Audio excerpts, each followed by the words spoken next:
Hey people, it's the Fruit 4 coming at you with the review of the movie Avatar The Last Airbender. I saw it yesterday with a couple of family members, so I just thought I'd write a review on it for you guys. I did not see it in 3D. It doesn't look like the movie theater that I went to go see it at was offering 3D at the time. And sorry if I feel a bit tired. I came in from a run and I'm exhausted. But anyway, I did not get my hopes up very high for this movie because I'd already heard news circulating that it was fairly bad, terrible even. So yeah, I wasn't going to get my expectations up too high, and I kind of automatically spotted what was wrong with the movie. There was just there was just some things that were out of place, really. The acting was the acting was a big issue for me. It just it seemed like most of them it seemed like most of the actors were new. I don't know. I mean, I'm sure some of them have probably been in some other movies, but some of them just didn't seem to be able to display the emotion of the character very well. Like the girl who played Katara in Sokka, I felt like they didn't really bring his humor into the movie that well. You know, Sokka was kind of the offbeat guy in the anime, making those jokes that weren't really funny, but could get you laughing anyway. The movie only went to the end of book one, I believe. They were at the Southern Water Tribe. Yeah. So the fight. I'm not going to go too deep into that, but anyway, some of the characters I didn't feel like they were. Some of the actors, I mean, they didn't make a good fit for the characters. Like they made the characters seem kind of odd. Like no, I'm not talking. No, I'm not trying to be. No, I'm not being racist or anything. I'm not talking about their skin color. I just mean they looked pretty odd. Like Zuko, um, he actually did have a scar, but it was just barely visible. But I don't know the guy playing him. He just didn't really put the flair that Zuko in the cartoon had. It's just I felt like he was kind of weak, and a lot of people were a little off about the name changes. Because if any of you guys didn't know, the director M. Night Shyamalan, he wanted the some of the characters' names to sound more Asian, so he changed Aang to Ong, Sokka to Soka, I believe. Aang I didn't really mind, but Sokka, yeah, I preferred Sokka for that.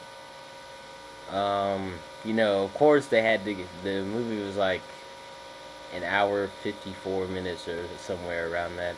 So yeah, of course they had to condense stuff. I know they were working on the Kyoshi Warriors, but they had to take that out because it was taking too long. Which I was a little disappointed, but I kind of understood that. Fire Lord Ozai was kind of weird. Commander Zhao was kind of weird. And another thing, the movie, some scenes just sort of ended abruptly. Like the scene where Zhao was telling Fire Lord Ozai that he thought that Zuko was behind it. He was like, do you think my son is behind it?" It was like, "Yes," and then it just automatically cuts to another scene. It's like I kind of felt like they weren't trying. That like some scenes were really, really rushed. You know, I felt like they could have done that better, or at least made the movie a little longer. I mean, it wouldn't have hurt to make the movie longer if it was going to be better. I didn't mind how Appa looked. Appa or I can't think of the name of. Oh, Momo. Yeah, Appa. I didn't mind how Appa and Momo looked. I understand that. I already understood they would look that way.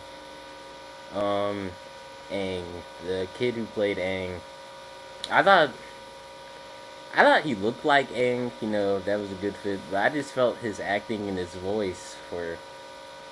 I just felt like I believe he was handpicked from YouTube actually, but I just didn't really like how he spoke. Basically, like his voice in general.